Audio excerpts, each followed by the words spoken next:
Welcome to the Advanced Investor Alliance podcast, where investors achieve their full potential through real and authentic content. This podcast is to inspire you to go beyond the mediocre results of the masses.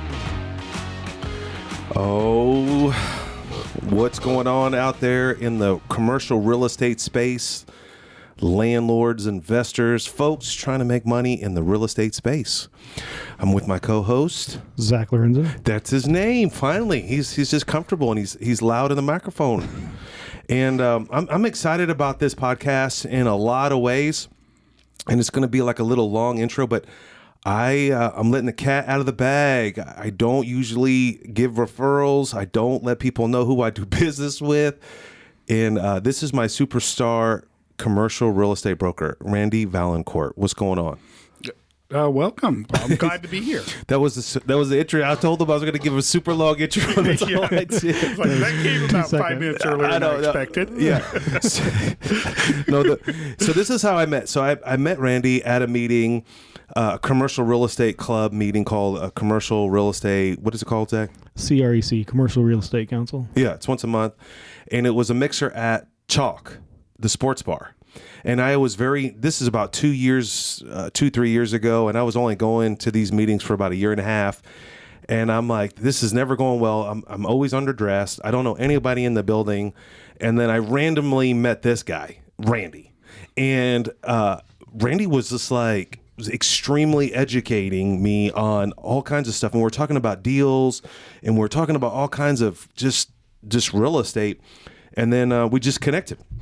And then he helped me put in a couple of offers. We've done a bunch of deals, and it's been just an incredible process. I think the hardest part of transitioning from single family is finding the right broker or broker's agent to assist you in that transition, right? Because, real commercial brokers do multi-million-dollar deals, right? And at that time, when you're coming from single family, jumping over to commercial, it's usually about $250. It's usually about $500,000 deal. It's not multi-million-dollar deal. And I know that you do multi-million-dollar deals, multi-million-dollar leases all day long. And I always felt like, why is he investing in me? And so I felt like you were investing in me, and I felt like I needed to invest in you. And you've just been very gracious and holding my hand. And I asked Randy beforehand, what do you want to be known for? And I just thought that was an interesting question. What do you think, Zach? Yeah, well, thanks, Zach. So I asked Randy, he's like, well, I've been 3 decades, almost 30 years as a broker. And the great thing that I just enjoy about Randy is that he has the investor mindset. The several offers that we put in, and it's like, it doesn't make money, it doesn't make sense. And I've learned that a lot. And the one thing that he said, he's like, he really wants to educate his clients. And I think that's the main thing. I think we have the both, and it's a servant heart, and it's the process. The one thing I love about Randy is like, I don't even know what's going on. And he educates me through that process of making sure that I'm privy to every detail. And let's go into one deal that we're in the middle of right now. How about that? And then we'll get into Zach's goofy questions. All right. So right now I bought a franchise called the Chiba Toasted Hut franchise, right? Which is, just so folks would know, it is a marijuana themed fast casual restaurant, which fits within Mr. Vaillancourt's gifting of, you've worked with who? Dairy Queen? Yeah, Zales, which is also the Sterling brand. So that's Jared's and Kay and all of their Pagoda Hut, all of that stuff.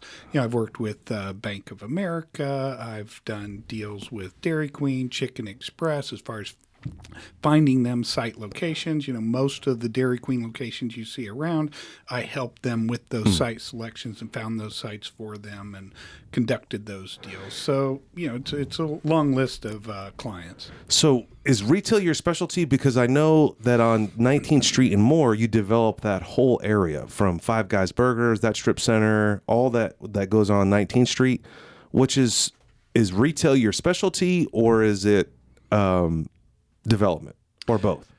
It's both, and they both dovetail together. That was a 140-acre development. We do have a couple of key sites left. We have one more anchor site of 60,000 square feet. So if anybody wants to do a 60,000 square foot retail spot, I've got the place for you right across from Target.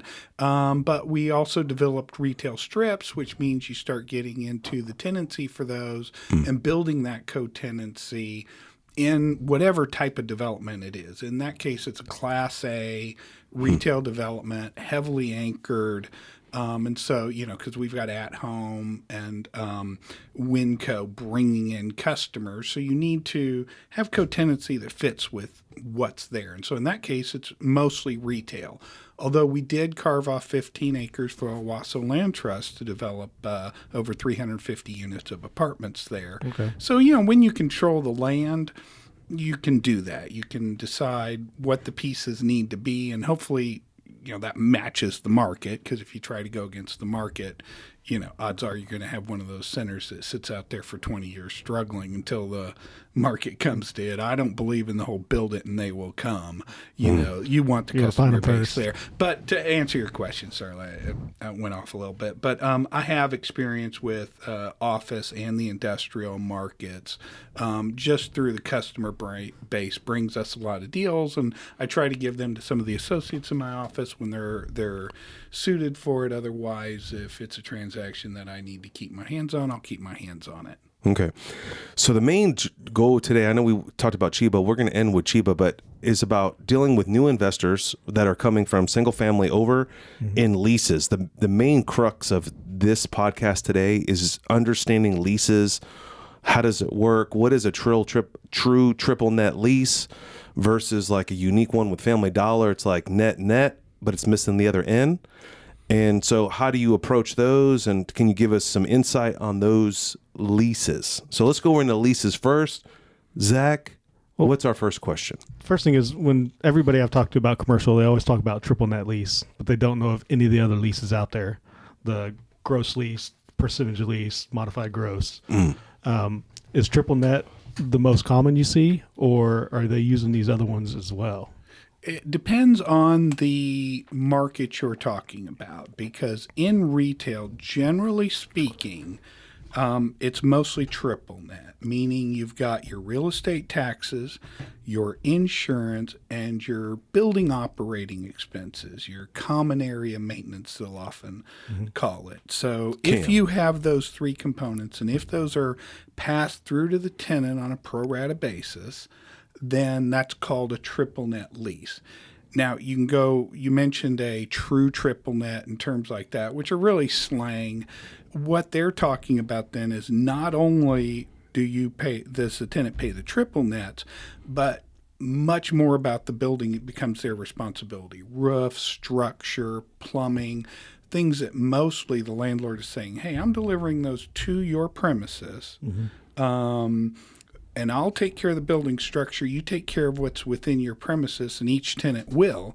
Because, how can a tenant fix a roof when the leak may be 100 feet away from them? And you guys all know how water works in buildings, especially anybody with residential. It's a leak's over here, but your water problems, all the way across so water travels. So there are some things that make sense. However, when you get into single tenant buildings, why not have the tenant take care of it completely? And then it gets to term of lease and things like that. So is it boiled down to like location 2, like that on Northwest Expressway, that old Verizon? Like you were telling me that they don't care what you do to the building, you're paying a land lease. Yeah, and when you start getting into the real AAA real estate stuff that becomes generational, you look at a corner around Penn Square Mall. Who would not want to own a corner that's like Monopoly around Penn Square Mall? How many decades, has that been going on, and how many more decades in the future can you look at that development, especially since you got the Oak developing across the corner? It's generational. There's no reason to believe that 40 years from now, that's still not a great piece of real estate. Well, when you have something like that that's generational, as the owner, you can pretty much set the terms. And what are the best terms you can imagine?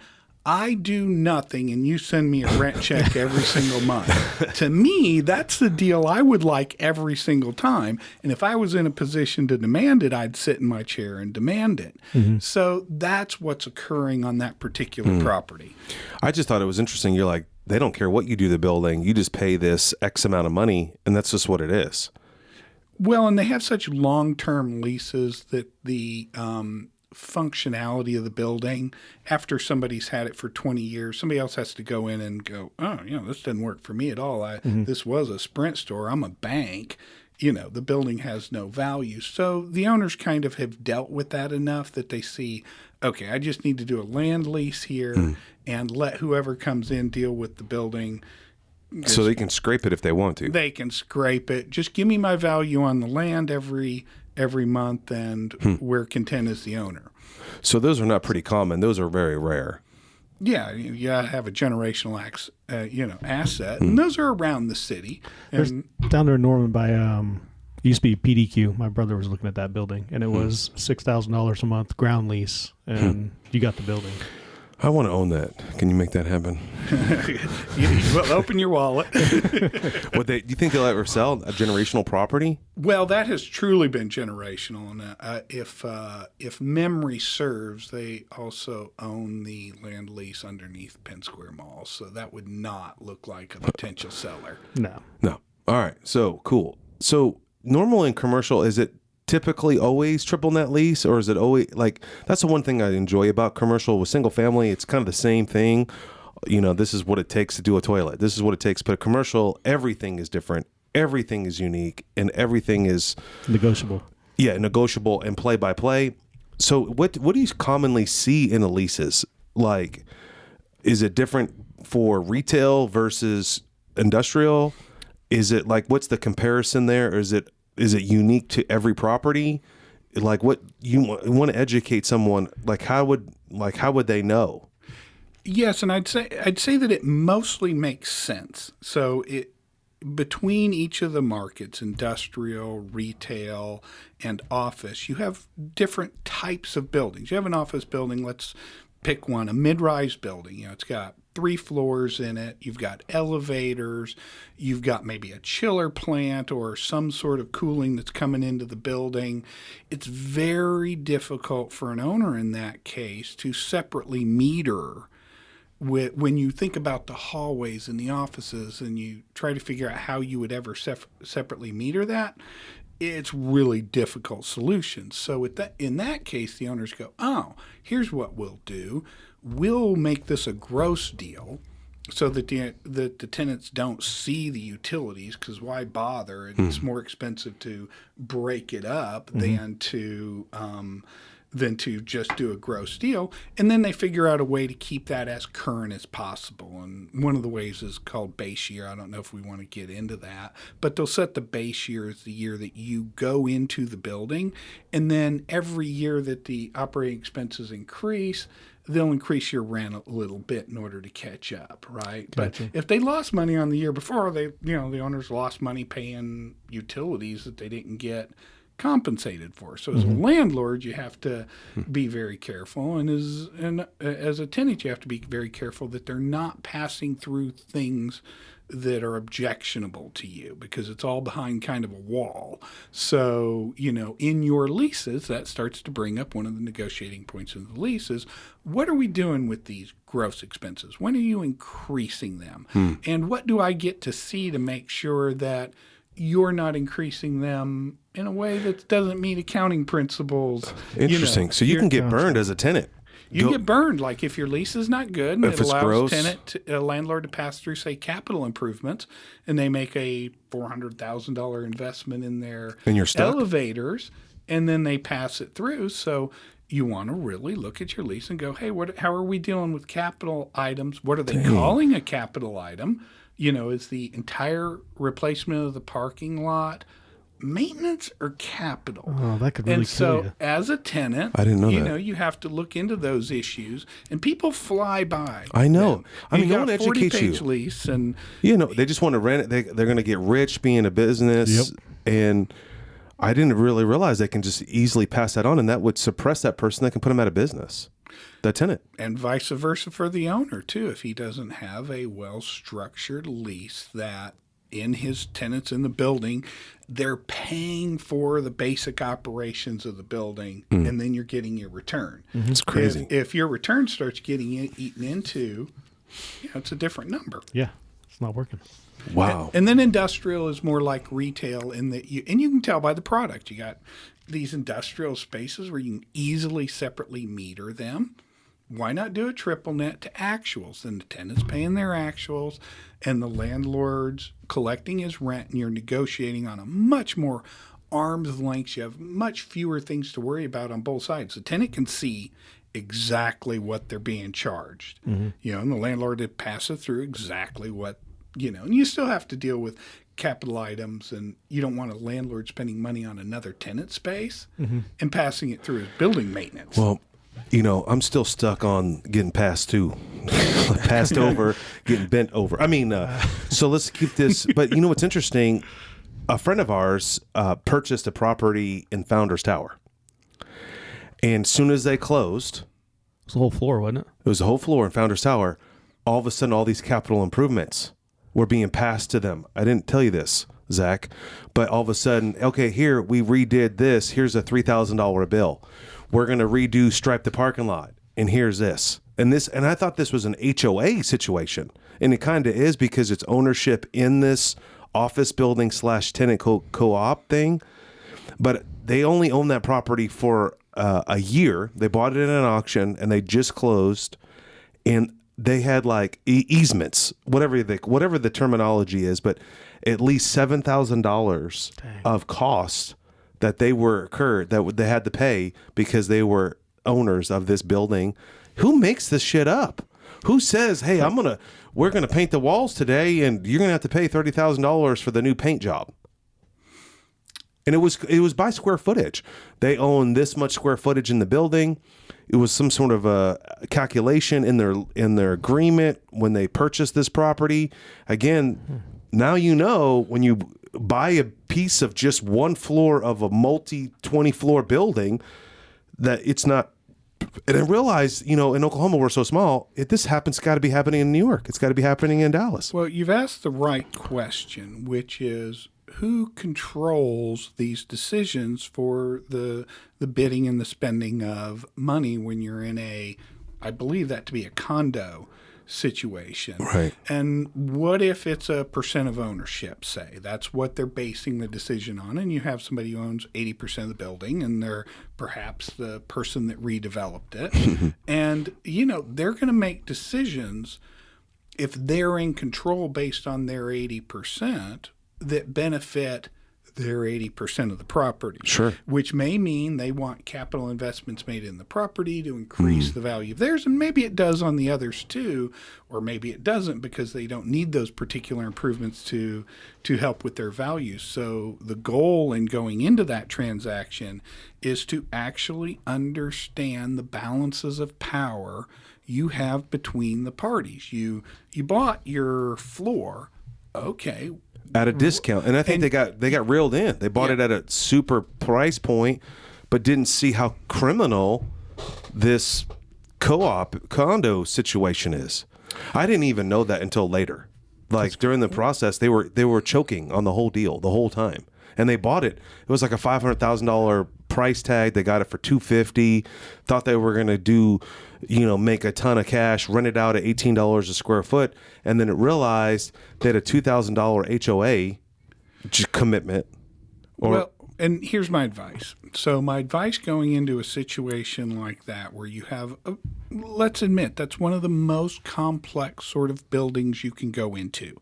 It's got, elevators, it has so much fire. You mean code. Cost? You said complex? Let's say cost. Yeah, cost too. Complex. It's a very complex building which requires very complex legal instruments between the parties in the building.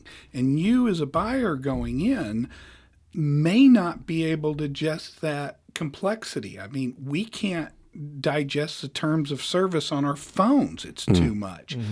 How are you going to go in and digest all of that, especially on a quicker close where you have all of this perceived value? So my advice is to spend the money on the professionals necessary to educate yourself. Your broker can play a part in that, and your attorney should play a part in that, in educating you and going, hey, here's what's, here are the things that equate to dollars for you. And as an investor, you keep wanting to go back to your returns and seeing where you are. Well, how can you do that if you don't understand these documents? And how can you understand these documents if you haven't been dealing with them for long enough? So there might come a time where you become experienced enough with each one of these provisions that you really don't need an attorney. But if you're going in and, your investment might look small, maybe it's a $250,000 investment on what you perceive to be a $500,000 property, but that doesn't answer the question of your exposure. So my advice is, okay, you see value, great, you understand that, you've had a lot of investment expertise, you're in a different product type, pay for the advice you need and pay for good advice. I think that's awesome advice, because single family, we don't use realtors very rarely because they don't know what the hell they're doing. I mean, our leases are pretty cut and dry. I mean, it's the same one for each property, basically. Duplication. So, coming into commercial, it's important. It's interesting. I can see why a lot of people don't like commercial real estate. I mean, like that deal, when they purchased that property, when the $2,000 a month HOA was enough for me to say no. But then all this easement, tacked on stuff that they were charged for. I mean, it's pretty crazy. If you didn't know that, thank God that we have this podcast, because I don't even know that. I would have just thought it was a deal. I mean, it was a deal. They paid $250,000 for a $500,000 appraised floor on a building. It just sounds sexy. It sounds great. But I didn't know until later that they were being charged. I think they had $4,000 as soon as they closed for something that needed to be done to the building because they own this certain percentage. And then later, another $7,000 later, some crazy amount of money. What if you're broke? What if that was your first investment? What if you barely could close the deal? That sounds like me. And then all of a sudden I'm getting a $7,000 bill. I don't know what I would do. That's why you hire professionals. Yeah, it's an easy answer there, Mr. Lorenzen. Just saying. Hire professionals. But in a way, it's true, you do, in order to answer your initial question, which was, how are these charges decided? How are the improvements decided? How is it decided in this gigantic building what we spend money on each year? And obviously the owners in the building all pay for that. If you do anything to the building, who else is going to pay for it but the owners?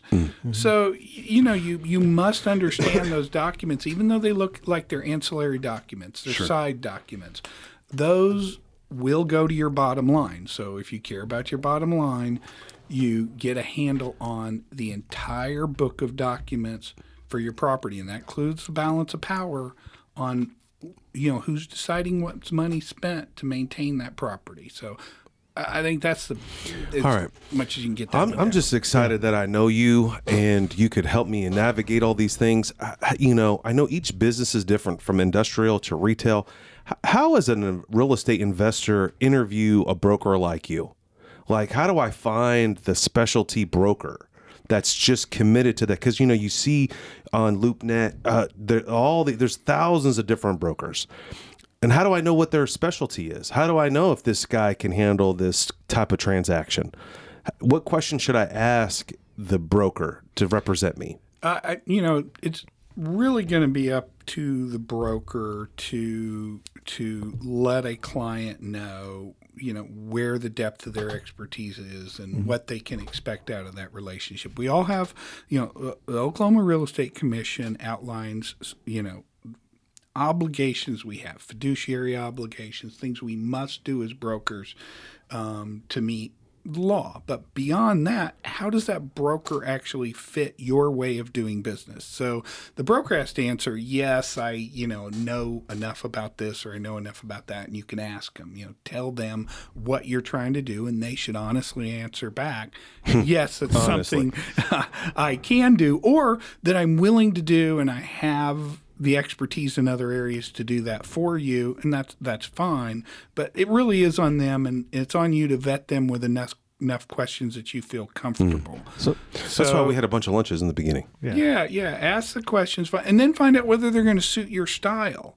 Because some people they don't want to negotiate. Yeah, and some people don't want to negotiate. Some people don't want to me. I tend to explain things. I'm an explainer. I love it. So if you don't want an explainer, I'm not your guy. So if you've already, generally speaking, unless you have taught me, okay, you understand this component enough that all I have to do is shoot you a one-liner and you know what's going on. When I get comfortable that that's what's happening, then we can move faster. But until then, I'm an explainer. So make sure you find somebody that's going to fit what you're trying to. Yeah, your style. And obviously you have to vet them for their expertise, but that's just like vetting any other professional you hire. So someone that has no experience in commercial, trying to find a broker is hard because you go to talk to one, oh, what's your experience? I'm in single family. And then it's kind of, okay. Yeah, and then talk to you later. Just ghost you. So what are some things that people say or don't say to be able to at least get a cup of coffee to show that you've got the money and you're good serious? job, Zach. There's hope for you, Zach. What Zach's saying, how do I anchor that relationship? How do I solidify? Well, when you're new in an industry or like this, then you don't know the words to say. So you'll say something that is very impressive in single family, but to a commercial guy, they're like, you don't know what you're doing. You obviously don't know what you're doing. And you stick your foot in your mouth, Yeah, that's a good question. So I think with commercial brokers, they're like anybody else. They're incentivized to get deals done. Get paid. So, we all want to present ourselves and we want to perform, up to certain expectations. So I think you need to show the broker that you're capable of doing business in that. Now, you might have some shortfalls, and that broker can decide whether they want to assist you with those shortfalls or not, and you can decide whether they're competent enough in these areas to assist you with your shortfalls. But the broker's going to want to know that you have what your exact ability to perform is. Don't hide your financial status from your broker. The broker's not going to, you have $500,000 to do something you want to do, right? Well, if the broker's aware of how much you can do and what, and I don't mean like every penny you have, I'm talking about what you're wanting to invest in this sector. So you outline what you have to invest, and then you're on the same side of the table. Then they're not out there working in all sorts of directions that they do a whole bunch of work and find, oh, this doesn't fit my client at all. I've wasted my time. I've wasted my client's time. And then everybody drifts apart because nobody got what they wanted. So I think be very clear on what your objectives are and be very clear on where you are. And if you don't feel comfortable with where you are, then maybe you need to talk to a few more brokers and work that through, and then you'll get there and you'll arrive. Okay, gotcha. Here's where I'm in. So have the conversations. Yes, maybe you'll have a few bad ones, but that's how you do it. You go in, you work at it, and you work at those relationships, and you don't take the first relationship that comes along. You take a little bit of time, like Stephen did. You go in, you meet people, you see how you're being treated, you see how they respond to you, and then you find a relationship that fits. That's awesome. So let's go into, how do you get paid on a lease? I had this question. Someone asked me, how does a broker get paid on a lease? Because, usually there's a real estate transaction and single family.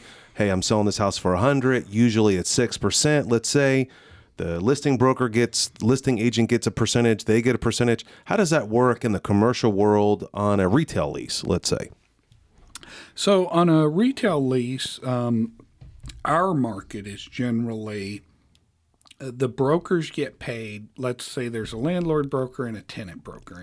And in commercial real estate, it's important to understand that the brokers don't have any sort of relationship. I don't have any relationship with the listing broker that I'm obligated at all to the owners. Like in our markets, we're very clear, mostly single tenant representation or single party representation. I represent the tenant and I represent their fiduciary interest. The broker on the other side knows it, and we try to make sure that all the owners and everybody else we're dealing with, we say it, we represent the single interests of our party. So there's really, it's a much cleaner, clearer world. And I know the residential world has tried to work that out, but I still read lawsuits here and there where people think they were being represented, and the people represented the listing and not them. Right. So in our world, it's really very clear. Now, how do you get paid? And how we get paid is a commission paid by the sellers or by the landlords. And the landlords mostly expect it. There's a few that fight the system, but good luck to them. But mostly when we sign the lease, most landlords will say, I'll pay you half on signing and the other half when the tenant moves in and starts paying me rent. Okay. Pretty reasonable. So, and as a landlord, do you negotiate this number like prior? Because like this is actually a real story that you. So let me give you some feedback. Why I want to know this question. Is there a standard? Probably not. Right. It's always, is it the Wild West on what you charge? Because you approach this landlord and say, hey, I have a potential tenant. Do you negotiate, or is there always a standard price? Let's start there.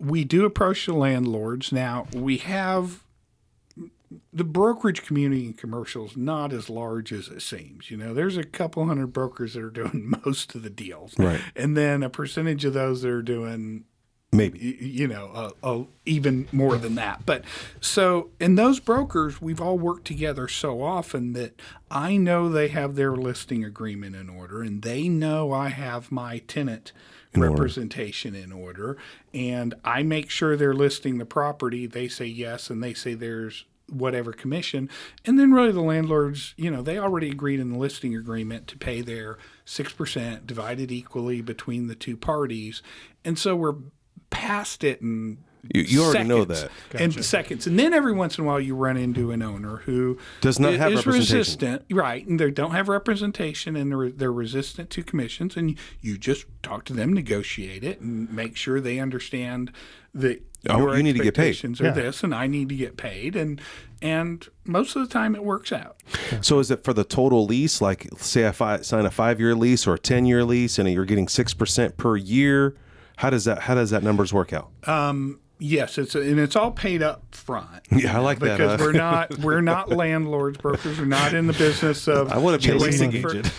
And we don't have the upsides. If there's more upside in the deal, we don't get it. We don't get upsides in the building or any value that's created on the sale. Blah blah. We get paid on the term of the lease typically. And typically on the net. Now, with office, because we talked about how those are gross deals, it's on the gross. And some of the commission splits are a little bit different than just the 3 and 3. Gotcha. Particularly these days where the value of bringing an office tenant is so high. If you have a good office tenant, 18. You will be pursued by a lot of landlord brokers. And they will negotiate a better advantageous for you. Well, and you have that potential. And, right now it's already a 4% deal. Cool. So, yeah. Is that the hardest right now, obviously, is the office because of COVID and remote working, or is it retail? It's funny. I think everybody within their niches will often think that they have it the hardest, because of the particular obstacles they have in each one of the markets. So. Gotcha. So let's just go over the money again. So it's like $1,000 a month lease. You would get 6% for that for the length of the lease. So it would be $600 for the year, whatever the math is, right? So it's per year times 10. So it's worth your time to place a tenant.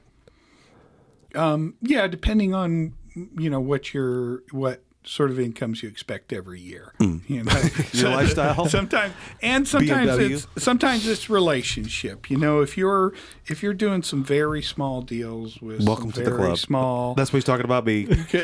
commissions, you've got to think about, hey, okay, but this is a relationship, and these relationships pay dividends. That's right. Back and forth over time. So, do I want to? Yes, my time may be worth more than this, and I could spend, you know, perhaps over here on a larger deal. However, you know, I mean, that's not a very client-focused approach, and you can end up without the clients you want, you know, over decades. Smart. You know? So Be careful. I think, you know, I Smart. think we all know it. We're in a relationship business here. All right. So, on a lease, what's a typical length of lease? I know they 5-year, 10-year, and then do they Is it 3 year? Is it 3-year? If they I have a would say 10-year, do you have a ratchet clause? that's in there another to one up where the lease. the real estate Gotcha. drives sort of how those terms are. So let's go back to the generational corner, right? Where somebody's coming in and wanting to do something. Well, if you're scraping and building a building, you don't want a 5-year deal. You know, You want a 10, 20? Yeah, you're at 20. You know, your term, you want to hold that property down. Now, in an ideal world, you'd love to hold that property down with a 1-year lease with 50 renewal options. You know, as a tenant, you'd be like, hey, I just want to decide every year and I can decide for the next 50. That's funny. There's not a landlord that's going to want that, because when they go to borrow or do anything else, it's like, wait a minute, you have a 1-year deal that's dependent on whether the tenant wants it. So those things tend to get negotiated to 10 or 20-year deals. Okay. And then on the opposite end of that, you might find a small retail center, you know, in a neighborhood market where you know, a tenant doesn't have any incentive to do a 10-year deal. Yeah, they're making an investment, but they want to see how it plays out Make in sure a it couple of works. years. And then you're negotiating again for, okay, does the tenant get any options to renew so that they can stay in place if things are going well, and how willing is the landlord to do that? And you'll find it actually is mostly pretty reasonable. You know, most landlords will say, hey, if you give me 5 years, I'm going to at least give you a 5-year option. So I think it's super critical, the options, because like my Family Dollar lease, they're pretty gangster. Like they got 17 years. I'm pretty much can't do anything. And they have automatic renewals. Like I can't break the lease. I'm stuck for 17 years. So- Commercial is very powerful. When you have a longer lease, 10, 20 years, does the cost for the yearly cost go up, or the yearly rent, I should say, go up? typically With landlords are going to want to inflation see and all that. escalations. Okay. You know, so if you don't negotiate escalations on a 20-year deal, You're dumb. yeah, I have to. You're dumb. I would have to ask you your reasons for that. Yeah, because inflation Gotcha. in general. Yeah. No. Taxes, inflation.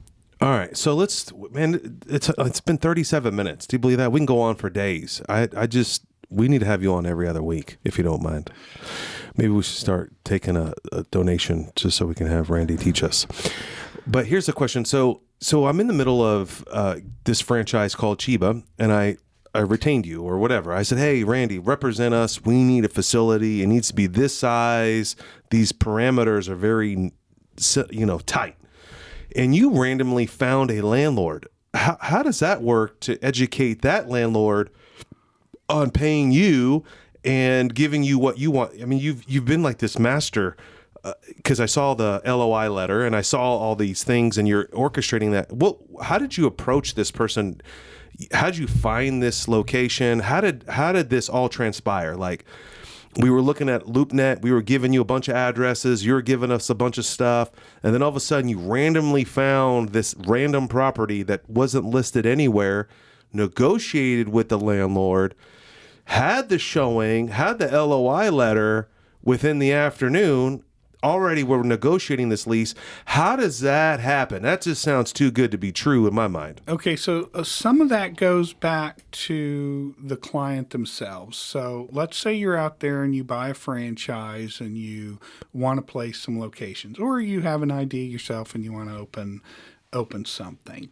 The more you can define what you need, and you did a good job of that for me, the more I can focus my time that I'm going to allocate to your deal on finding you something in the areas that you want. And the more you broaden that for your broker because you're uncertain about what's going to make your brand successful, you don't really understand the areas you want to go in.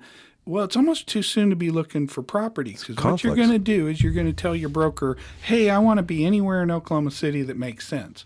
Okay, well, they're going to go spend their time vetting so many properties that they're not going to have the time in a reasonable period to do another layer of due diligence and find properties that are vacant but not yet listed, or you hear that they're going to be going vacant. Well, that's phone calls and waiting for the phone calls, and it might take a week or 2 weeks to drill down and get a hold of the right person who's going, yeah, we are going to lose that tenant, and we would like to do something.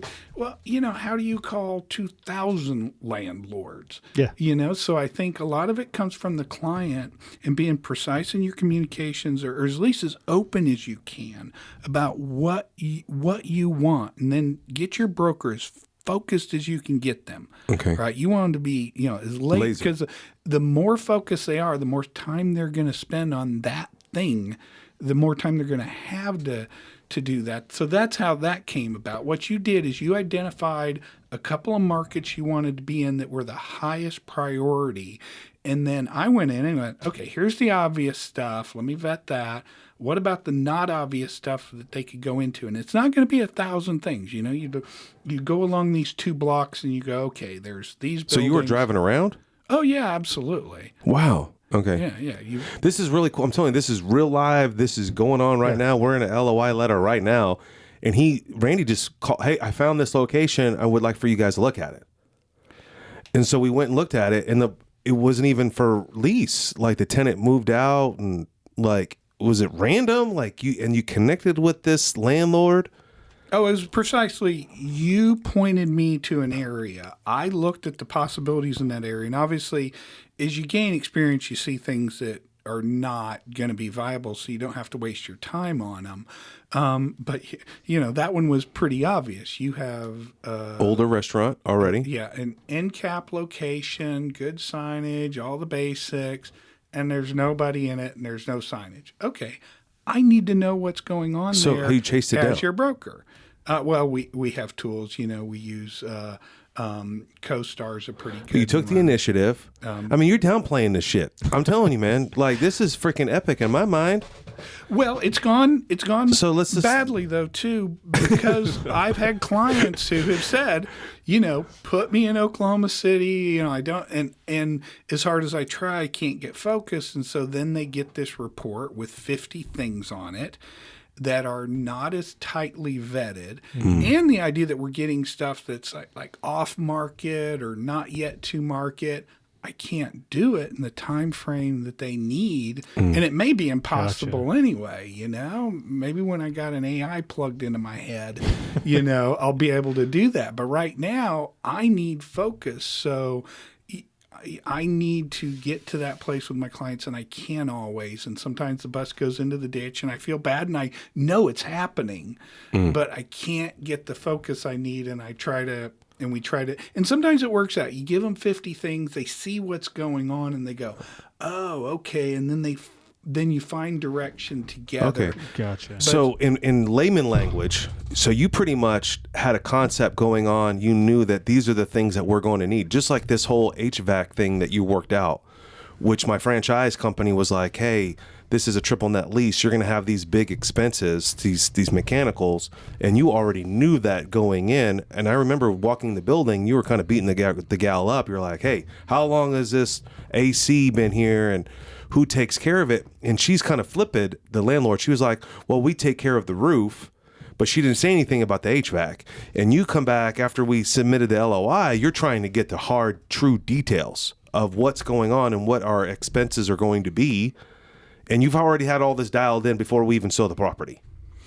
Yeah, and I'd say you mentioned that you have quite a few residential investors that listen, and I know that as somebody gains experience in that market, you can look at a residential property and 50 things that I don't even see. They're obvious after you point them out. Yeah. But that just point. goes to experience. Having done this so many times, I know the items that can equate to a dollar amount or time or something else that's costing my client, because obviously time's important too. And if I know something's a 30-day or 60-day or 90-day delay, and I assume that they don't know that, you try to point those things out. So for me that was a rather simple one.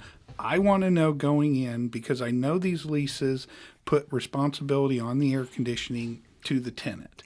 So you want to know what you're getting. You're wanting to know if you can push some of those responsibilities to the landlord and negotiate the best deal you can for your client. Or even on the front end, too. You have to have the starting place first. What's the condition of these? And going into residential properties, I'm sure there's similarities there. So, Zach and I, we buy distressed property, and we kind of know the propensity of the landlord.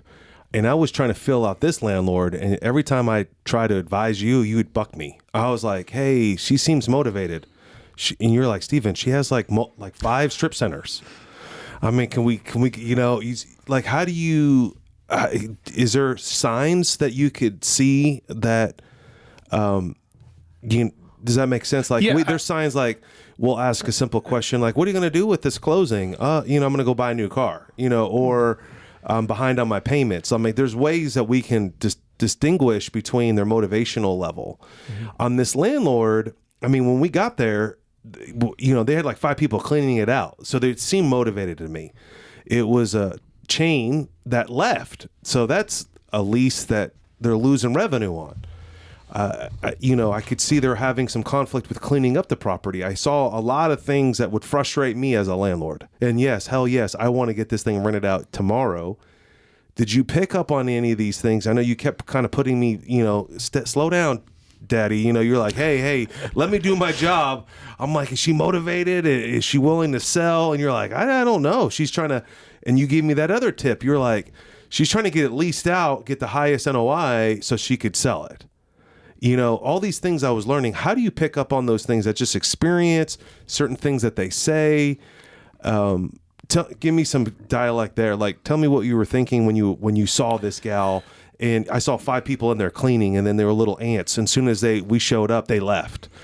Well, first, whoever you do hire as a broker should have some diligence and an understanding who's on the opposite side, and then communicate that back to their client. So you should have expected that I would, when you ask about their motivation levels, that I have an answer for you first. Okay. So, that's a sign of good honesty in a relationship. You're asking honest questions. You want to know, what's my negotiating position here? That's right. That's right. And you want to know something about the person you're negotiating with. What's going to be like? It's hard to negotiate against a blank wall. That's what makes corporations in a lot of ways so effective, because you're automatically put in a position where their motives, who you're negotiating with, it's so procedural that they've cut out all the avenues of leverage and this and that, and it gets down to the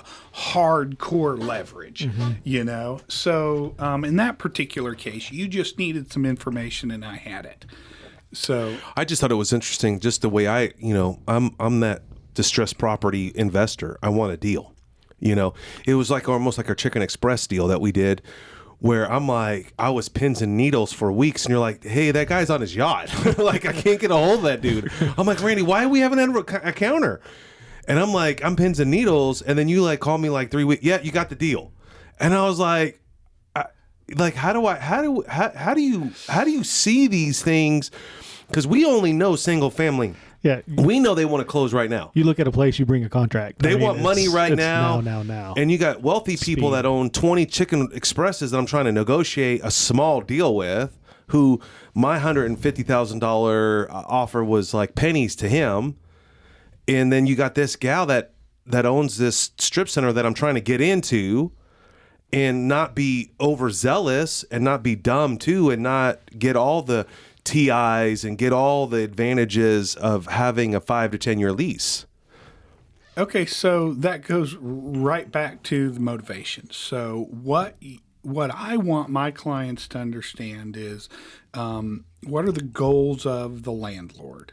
Because if you know the goals of the landlord, then you can start figuring out how to get over obstacles. You can start maybe negotiating on price in a different way. Okay, the landlords wants term really, really badly for some reason. Long term. If you know they want term, or if you know that they don't really care that much about term, those two things can change the economics of the deal for you. You can go in like, okay, I'll give them more term. However, I want to start at a lower base rent. And I want to, so you can start going in and figure out how you can get what you want. But first, you need to know the motives of the party on the other side. And you intimated some of those motives. Somebody may be a very long-term investor. Their goal is to turn a property around into a better grade investment property. The leases are all the same, and so somebody doesn't have to learn 9 different leases in a building. You can abstract them and do things, but it's nice to have the same document. Well, you've actually upgraded the quality of your property. You've turned it into more investment grade by making the leases as homogeneous as possible. So if your landlord wants an homogeneous lease, he's probably building much more of an investment property. If he wants more term, he's probably willing to spend money up front in order to get his final price when he exits.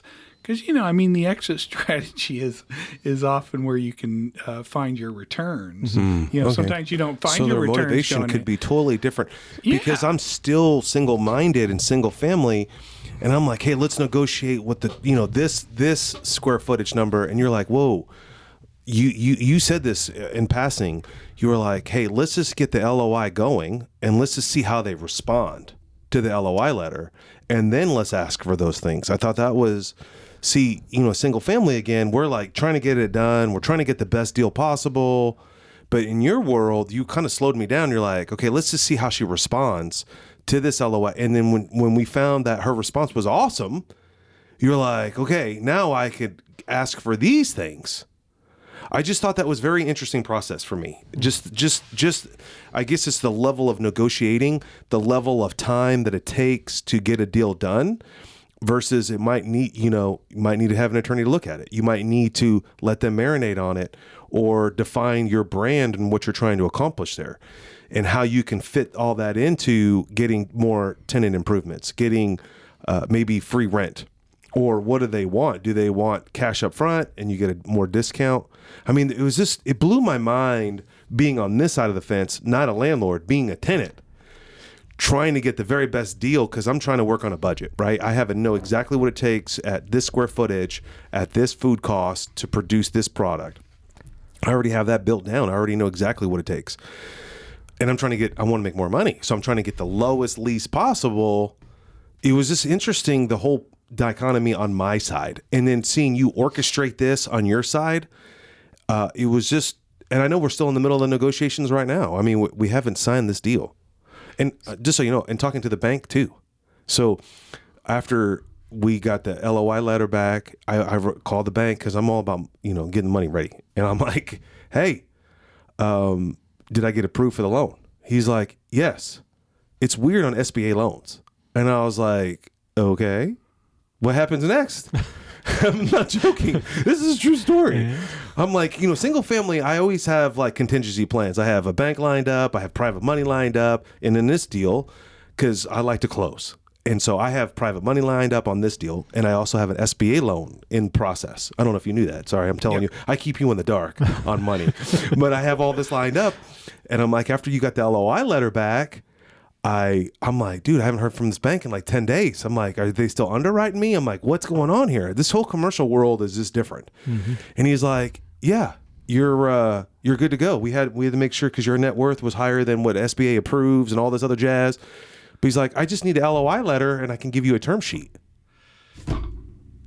Okay, so I emailed them the LOI letter, and hopefully today he'll have my term sheet, and I can start drawing this money. So when we're ready to close, when you get this awesome lease signed, and my partner signs off on it, I'm like, here you go, here's your cash. I mean, it's just interesting. It's just like totally different from our side. Like we just don't think this way, and this is where I think a lot of people struggle with getting into commercial. It just sounds, the biggest fear of commercial real estate is more zeros, right? And I have learned working with you over, I think we've done several deals now where I just get used to more zeros, and it's just like regular business.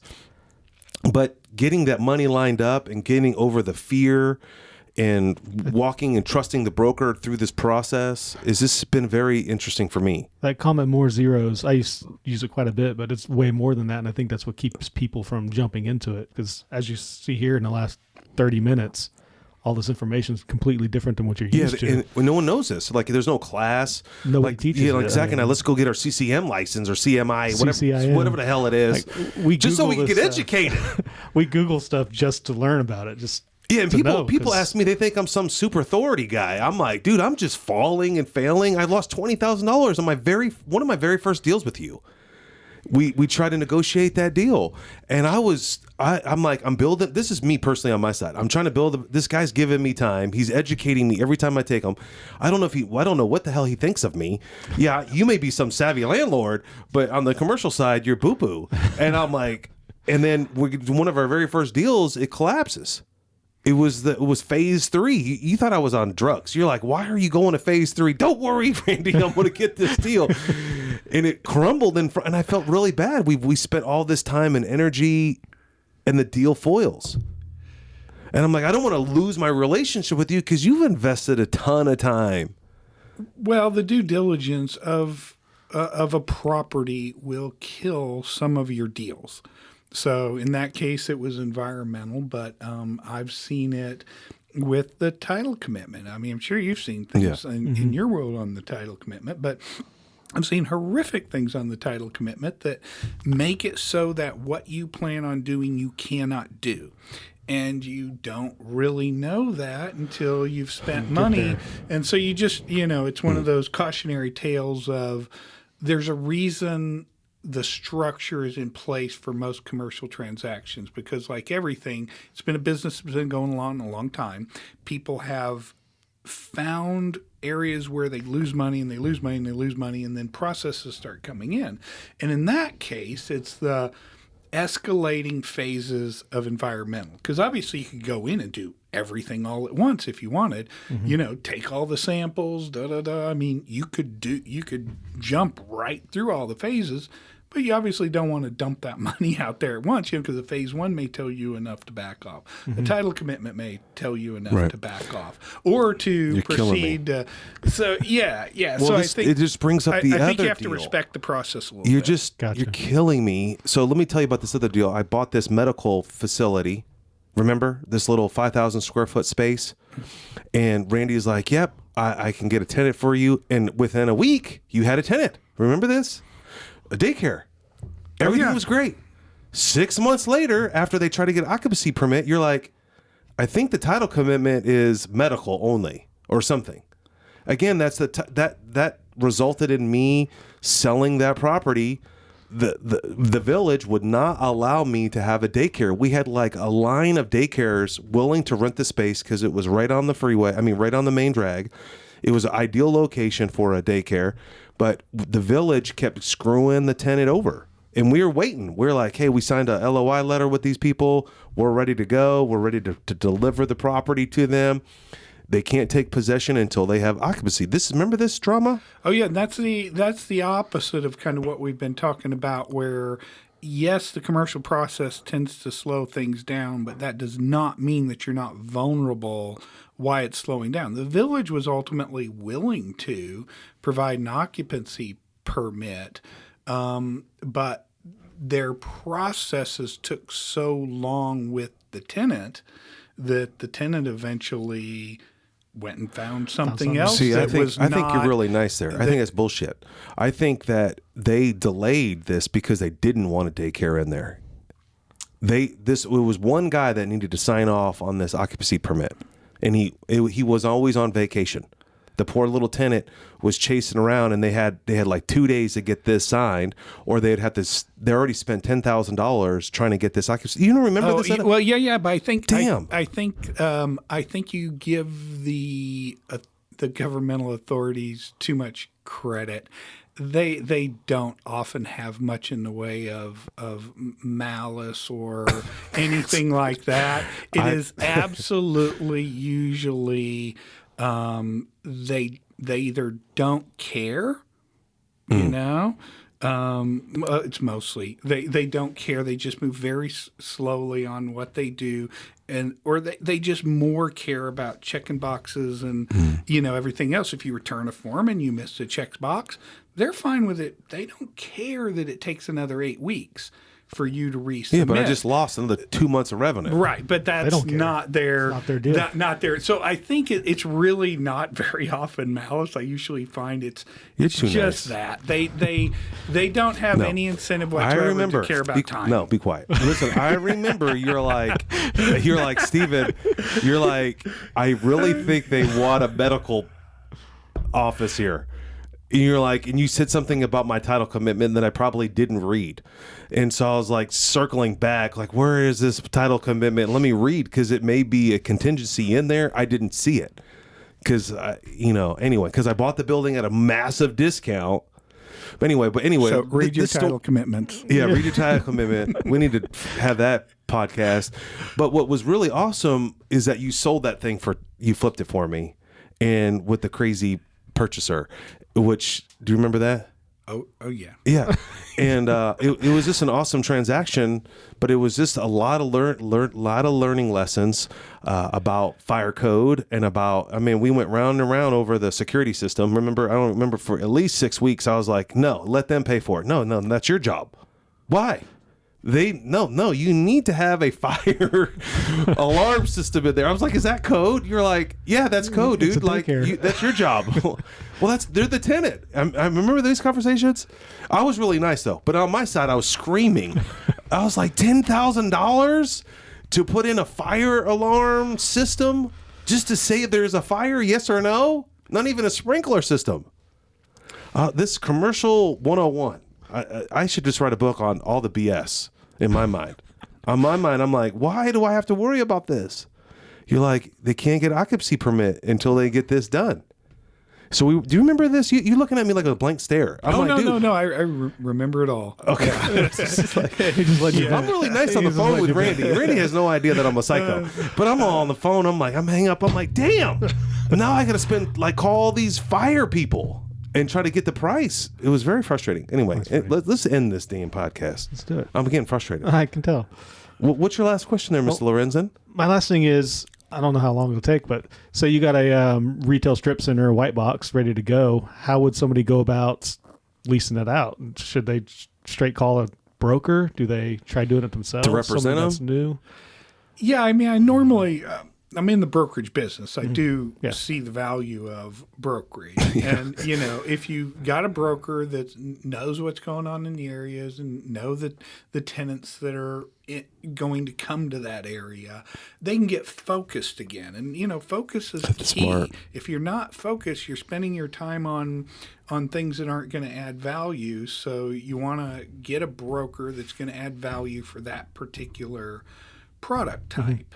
And understand it and be able to, when you're talking to them, you can tell they know what's going on in the area. And so when you just be careful in vetting them, ask a couple of questions that educates you on whether or not that's the hardest part, man. They're the right ones. I think I failed in that area. And, do try to, and also, listen a little bit, and because what I see landlords make a mistake on, and it does cost them, is they will sometimes see what adds the most value for their property.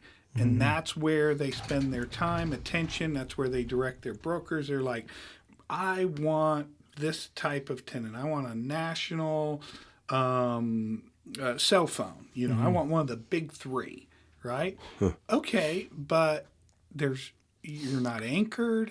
You don't have the Signage. things they look for in your Car count. property. And so you're causing your broker to go out and make pursuits that have a low to no probability of occurring. Gotcha. So, understand your property, honestly understand what type of tenants go in there, and then make your value consideration of, okay, these are the highest value tenants that would that my property meets what they need. Because if you're not meeting what they need, you're never going to get them anyway. Man, I like having him on here. You're super smart, man. Like, it makes sense. Like, this is all logic. Because, like, in my mind, of course I want this, but the property may not sustain that type of client. I think it's just Bill Murray Groundhog Day. I've just seen it so many times it makes me look like I have All right, Bill Murray. intelligence. All right, so how does someone get a hold of you? Maybe somebody has a 90,000 square foot strip center or $90,000 warehouse space. How could someone get a hold of you? It's Avenue, what? Tell us. Why don't they could email me at randy@avenuecre.com. That's CRE like commercial real estate.com. Mm-hmm. All right. Perfect. Randy Vaillancourt. Sorry. Vaillancourt. Yeah, So, those French names. Randy, we really appreciate your time. We'd love to have you back on the show. Thank you. You're welcome. Thank you.